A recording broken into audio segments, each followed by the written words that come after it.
Spoštovane in spoštovani, lep pozdrav. Današnja oddaja nam bo pokazala, da mladi hočejo, znajo in zmorejo. In odlično potrdilo pravkar povedanega so mladi člani študentsko-mladinskega kluba Klinka iz Zgornje Radgone.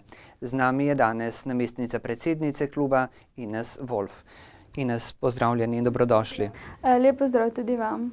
Študentsko-mladinski klub Klinka deluje že dobro desetletje. Kakšni so bili začetki? Kako ste prišli do ideje, da boste ustanovili ta klub? Tako je. Naš klub deluje že 10 let. Do ideje so pa prišli v bistvu 4 posamezniki, ki so želeli, da bi se v Gornji Radgoni dogajalo tudi nekaj za mlade in so se tako združili in napeli vse svoje moči, napisali statut in ustanovili v bistvu naš klub. Potem se je pa to vse skupaj razvijalo, dajali so različne ideje, različne dogodke so začeli izvajati in te nekatere dogodke še izvajamo danes. Nekatere druge dogodke smo pa seveda malo preuredili in tudi dodali kakšne nove dogodke. Danes predstavljamo Klinko 13 aktivistov, ki redno se srečujemo, organiziramo in delamo, zato da bi naši mladi v občini pridobili kvalitetne dogodke in pa tudi na nek način kvalitetno preživljali svoj prosti čas. Zdaj, verjetno je to poslanstvo, to osnovni namen vašega kluba, pa vendar, če še morda spregovoriva o osnovnem poslanstvu, osnovnem namenu zraven tega, kar ste povedali. Ja, naš namen je v bistvu pridobiti mlade, te mislimo predvsem dijake in študente, z namenom, da ne bi se samo udeleževali naših dogodkov, ampak tudi, da bi soustvarjali. Torej, da bi ugotovili, da način preživljanja prostega časa je tudi lahko takšen, da delaš dobro za vse mlade. Torej, da ustvarjaš, organiziraš dogodke in podobno. Torej, naš namen je seveda tudi priprava kvalitetnih dogodkov, poleg tega pa privabiti čim več članov in aktivistov. No, že sami ste rekli, da se v klubu Klinka združujete mladi in da privabljate mlade. Res je, samo ime kluba pove, da je to klub namenjen mladim, torej ne le študentom. Kdo se torej združuje v vašem klubu, kdo so člani? Tako je, ja. Nismo le študentje, imamo tudi dijake, smo namreč mladinsko-študentski klub in ta mladinsko bi si pomeni dijake. Tako da vsako leto pridno zbiramo članstvo dijakov in študentov in skupaj soustvarjamo Klinko. Imamo torej dijaško sekcijo oziroma dijaški mladinski odbor, ki v bistvu deluje izven študentskega odbora in ustvarja svoje dogodke. Takšen primer je bil tudi dijaški žur, ki so ga lansko leto izvedli, in pa še nekateri drugi dogodki. Drugače pa se v Klinku članijo lahko torej vsi dijaki in študenti, ki imajo status, torej ki imajo potrdilo o vpisu in to potrdilo o vpisu prinesejo na klub, v zameno pa dobijo še številne ugodnosti. Mi imamo bonitete, to pomeni, da skozi celo leto lahko koristijo različne stvari, kot so cenejše karte za kopanje v Radinu, cenejše karte za kopanje v Banovci, potem imamo tudi cenejšo možnost treniranja tenisa, potem obisk različnih vadb, kot je, aerobika, fitness, pa podobne zadeve. No, imamo 10 do 15 takšnih ugodnosti, ki jih koristijo skozi celo leto. Ob tem, ko se pa še včlanijo, pa še pridobijo naše majice in pa karto za kopanje v Radinu. Morda morajo člani potem tudi plačati letno članarino? Ja, ne, članarine ni. Torej, vse je v bistvu zastonj, bi rekli po domače. Torej, prinesejo potrdilo o vpisu, s tem se včlanijo in v bistvu imajo status, da so vključeni v naš klub in lahko prihajajo na naše dogodke in koristijo vse te bonitete, pridobijo številne ugodnosti. No, vaš klub vseeno organizira številne dogodke, o tem bova spregovorila nekoliko pozneje. Če pravite, da članarine nimate, da člani ne plačujejo članarine, kako se potem financirate? Mi dobimo sredstva iz študentske organizacije Slovenije, torej ŠOU, in pa iz ŠKIS-a, to je Zveza slovenskih klubov, ki potem svoje sredstva porazdeli po celotnih klubih v Sloveniji. To je pa to od našega financiranja. Nekaj sredstev dobimo tudi od občine, prijavimo se na razpise, ki jih občina razpiše, in pa tudi pri Športaj s Klinko, to je naš največji projekt, nam občina zelo finančno pomaga. To je pa tudi vse, kar dobite sredstev. Najverjetneje potem morate biti na nekih referenčnih lestvicah dokaj visoko, da potem pridobite čim več sredstev z strani, kot ste rekli, Zveze študentskih klubov in pa potem tudi študentske organizacije. Ja, tako je. Zveza ŠKIS vsako leto preveri delovanje klubov in klub mora zadostovati kriterijem kakovosti delovanja klubov. To je naziv dokumenta. In v tem dokumentu so navedeni različni pristopi, različne dejavnosti, ki jih mora klub v bistvu opraviti. Teh dejavnosti je kar veliko in vsako leto potem mora klub vse dokumente hraniti na klubu in se potem pač preverijo. Preverijo se po vsaki točki posebej in če zadostujemo določeno število točk, potem dobimo višje financiranje, kot če ne bi dosegali to število točk. Sodobna družba je nekako čedalje bolj individualizirana. Prav ta individualizacija pa se zelo dotika mladih, precej so dovzetni za njo. Veste, zanima me iz izkušenj, če govoriva, so mladi res takšni individualisti ali še vedno znajo delati združeno? Naprimer, v vašem klubu morate delati v skupinah. Ja, tako je, ja. Jaz bi se tu nekako strinjala, da vedno bolj gre mladina k individualizmu. Tudi vidimo, da stremi k temu, da prosti čas preživlja za računalniki, za televizije, ne toliko, da bi se družili med sabo. Kljub temu pa mi v klubu stremimo k temu, da res smo skupaj. Skupaj načrtujemo vse dogodke in se medsebojno res povezujemo. Je pa res, da imamo vsako leto težavo ravno pri tem, pridobiti nove člane med nas, torej med nas aktiviste, ki bi organizirali dogodke. Torej mladi se nekako radi ali pa rajši udeležujejo dogodkov, kot pa da bi pomagali pri tem organizirati oziroma neko skupinsko delovati. No, moram reči, da zaenkrat to zelo uspeva, da trenutna ekipa res smo povezani med sabo, sodelujemo. In mislim, da je to tudi eden izmed razlogov, zakaj so naši projekti tako dobro izvedeni. No, vsekakor potrebujete tudi prostore, da lahko pripravite vse te projekte in dogodke.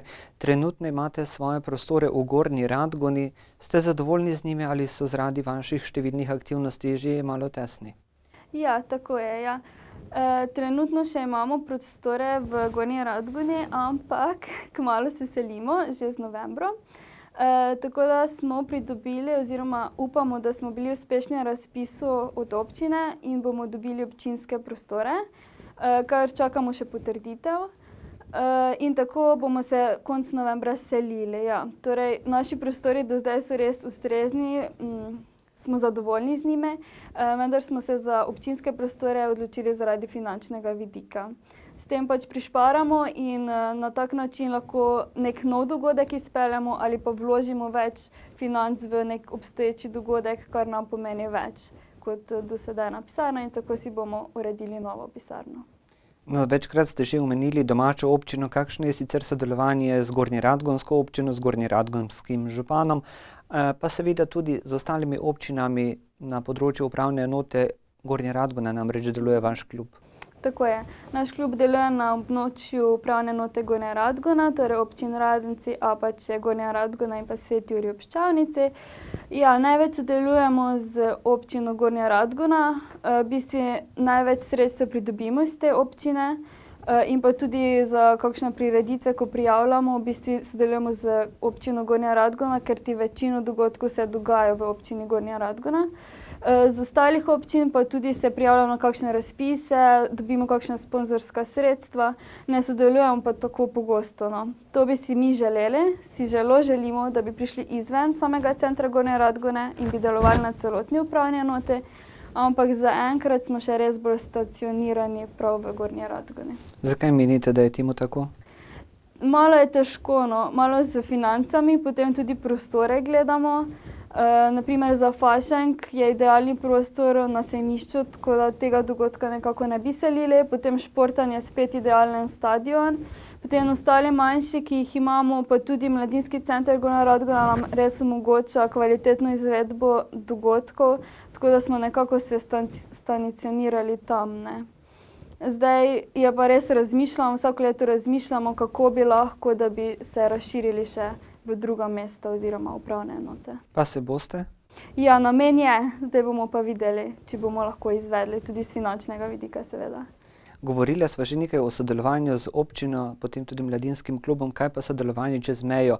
Tam je reka Mura, tik ob državni meji ste, Avstrija je zelo blizu. Ja, res je.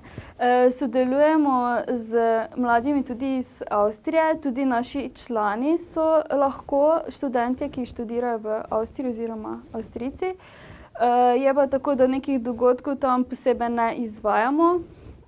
Sodelujemo pa na različne načine, tudi preko njihovih medijev, kdaj sporočamo kakšne aktivnosti. V glavnem jih vabimo, da se tudi oni vključijo oziroma pridejo na dogajanje. Je pa res, da naša dogajanja so v slovenščini, ne prvotnega pomena. Ampak jezik zabave in športa vseeno govori univerzalni jezik, ni tako težko. Ni tako težko. Sploh na večjih prireditvah, kot je Fashion, ki je v bistvu v osnovi neka zabava, in pa Šport je sklinkanje, ker gre v bistvu za predstavitev različnih športov. Tle res pridejo tudi iz Avstrije, iz sosednje Avstrije, in vidimo, da vsako leto je v bistvu več takih obiskovalcev in to nam v bistvu daje neko zadovoljstvo. Vrniva se še malo k sodelovanju z različnimi organizacijami. Kot ste že sami prej rekli, se tudi vaš klub združuje v Zvezo študentskih klubov Slovenije.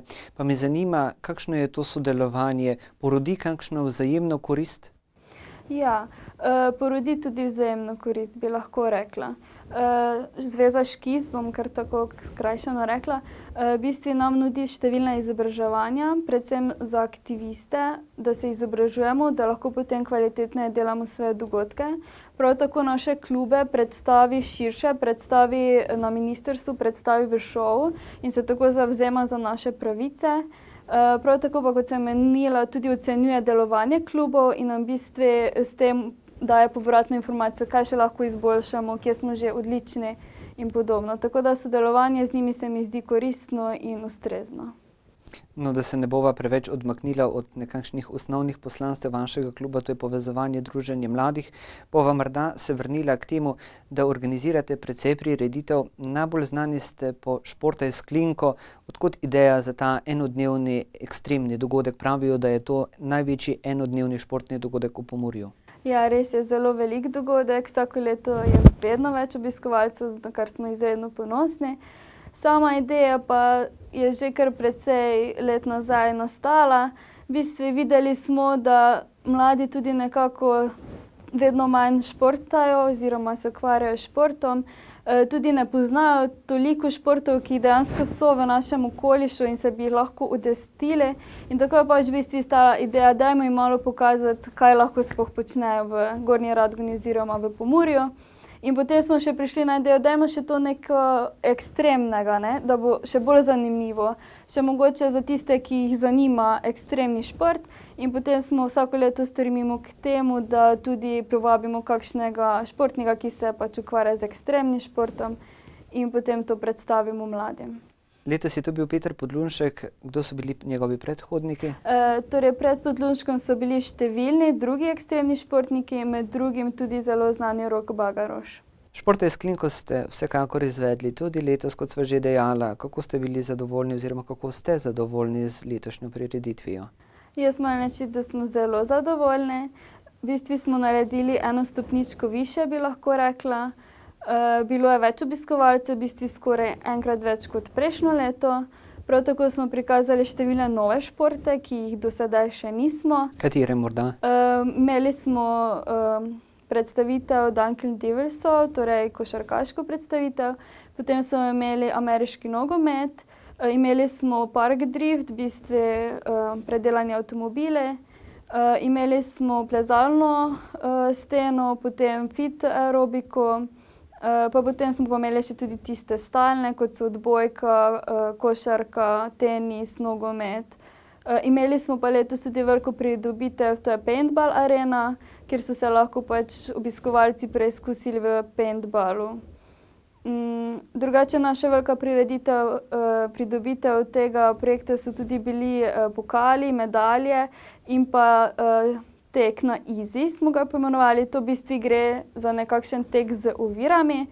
Postavili smo različne ovire, kot so vodni mehurčki, obale in podobno. Ter so med tekom tekači te ovire uspešno premagali ter dobili smo tudi potem prve 3 zmagovalce. Sedaj sva povedala, kar je bilo, Kaj pa bo naslednje leto? Jaz lahko rečem, da zagotovo športen izklikov bo. Kaj točno bo, pa še ne bi želela razkriti, ker ti hočemo vseeno, da je nekaj novega, pa da ne razkrijamo že takoj. Ampak le eno besedo v imenu spremenimo, pa že dobimo ime druge prireditve, ki jo prav tako pripravljate, to pa je smučaj s klinko. Tako je, ja. Vsako leto želimo našim članom omogočiti tudi malo cenejše smučanje. V bistvu gre za enodnevni izlet, ampak kljub temu po lanskoletnem odzivu si to mladi želijo, tako da mislim, da bomo tudi letos organizirali smučanje. Ampak lani smo šli na Krvavec, letos iščemo neko drugo smučišče. Koliko so mladi odzivni, da gredo z vami na smučanje? Na smučanje so kar odzivne. Pa tudi za te večje prireditve, kot je Športaj s klinko, fašenk, so zelo odzivni. Obisk je, kot sem rekla, vedno večji, kar je nam zelo v ponos. Medtem ko ne vem, kakšni drugi, naprimer kot je Eduko, to je v bistvu izobraževalne sorte dogodek, kjer vsak vikend pripravimo neko izobraževanje na določeno temo. Če dam za primer, oktobra smo imeli delavnico ličenja, imeli smo delavnico izdelavo domače kozmetike, potem smo imeli izlet v Zlati grič, torej pokušine vin, in pa delavnico kiksboksa. In moram reči, da delavnice so zelo dobro zastavljene, tudi privabijo nekatere mlade, ampak vseeno v neki, kako bi rekla, omejenem številu. Lahko bi prišlo veliko več, pa nekako ni toliko interesa kot za, na primer, zabave. Pravite, da jih veliko pride, da se jih veliko mladih rado zabava. Koliko pa vas potem pripravlja, na primer, Športaj s klinko, verjetno več kot 13? Ne, ni res. Pripravlja nas točno 13. Vse delamo sami, torej tudi večja projekta, kot je fašenk in Športaj s klinko. Res delamo 2-3 dni trdo po cele dneve in skoraj noči, da potem vse pripravimo in tudi vse pospravimo. Torej, nas 13 aktivistov res delamo in živimo v bistvu nekako s to klinko. Omenili ste fašenk, pa že prej ste rekli, da se odvija na Radgonskem sejmišču. To je res pustna zabava, ki ne zmanjka pri vas. Tako je, ja. Fašenk je vedno večji. Tudi halo imamo zdaj že 2 leti večjo, kot je bila prejšnja leta. Vedno več obiskovalcev. Trudimo se zagotoviti neko kakovostno glasbo in pa hkrati glasbo, ki bo mlade zabavala, in pa ponuditi neki dogodek v našem delu mesta. Na dejavnosti, ki jih pripravljate, izvajate v vašem klubu Klinka, je zelo veliko. Morda se še ustaviva ob prihajajočem predbožičnem izletu. Tudi ta je vsako leto na sporedu. Kam boste šli letos? Tako je, ja. Letos odpotujemo v Novi Sad. Moram pa reči, da se mesta zelo hitro polnijo, tako da tisti, ki še želijo, se najhitro prijavijo. Drugače pa tako, kot ste rekli, gre za 2-dnevni izlet. Prvi dan se pogleda mesto, se doživi mesto tudi v večernih urah in potem drugi dan počasi pot nazaj in pa še ogled kakšnega sosednjega mesta. Katera mesta ste torej že obiskali v preteklih letih? Ja, teh je bilo pa kar veliko. Mislim, da smo bili skoraj večini evropskih prestolnic. Lani smo bili v Bratislavi, predtem smo sicer bili v Brnu, še predtem v Sarajevu, bili smo tudi že v Budimpešti, Pragi, celo v Bruslu, tako da teh mest je kar veliko. In kam boste še zagotovo poleg Novega Sada šli? Ja, to bomo se pa sproti odločali. Odločamo se, katera destinacija se nam zdi, da bi mlade najbolj motivirala, najbolj bila všeč, da si jo želijo ogledati, in potem se sproti v bistvu odločamo za te destinacije. Kaj jih pravzaprav najbolj motivira, kaj jih najbolj privlači? So to topli kraji, bolj hladni kraji? Jaz bi rekla kraj za žurati. Tako, ja, Novi Sad, potem Beograd, tudi Budimpešta. Kraji, kjer se lahko tudi v večernih urah sprostijo, pozabijo na svoje skrbi in se imajo lepo. Pred nami pa je tisti letni čas, ki je zelo mrzel, zima. Kaj klub Klinka pripravlja svojim članom mladim na vašem območju? S čim jih boste pokrajšali te dolge torobne večere? Ja, tako je, ja. Udeležili se bomo martinovanja, drugače bomo pa nasploh skrbeli z kuhanim vinom, da naše člane pogrejemo. Imamo tudi jam session, to je glasbeni dogodek, kjer bomo prav tako delili kuhano vino. Drugače bomo pa decembra še poleg predbožičnega izleta izvedli tudi volitve, ki jih imamo vsako leto, tako da to bo nekako to. Bodo volitve prinesle kakšno presenečenje? To pa še ne vemo. Bomo videli. Kandidirajo lahko v bistvu kdorkoli, ki je član našega kluba, potem pa bomo videli, kaj bodo prinesle volitve. Vsekakor bo pa klinka delovala verjetno tudi čez 50 let. Ja, stremimo k temu in jaz verjamem, da bo. Kaj bo takrat pripravljala? Jaz upam, da bodo se nekateri dogodki ohranili, vendar nadgradili, spet pa in da bodo tisti, ki bodo takrat delovali v klubu, pripravljali res neke nove dogodke, ki bodo v skladu s takratno mladino, pač tisto, kar si bo takrat mladina želela, da bodo tisto tudi pripravljali. Pri vseh vaših načrtih pa vam želimo še veliko uspeha. Ines Wolf, hvala za pogovor. Najlepša hvala tudi vam. Cenjene in spoštovani, verjamemo, da smo dokazali, da mladi hočejo, znajo in zmorejo. Hvala za pozornost in nasvidenje čez točno teden dni.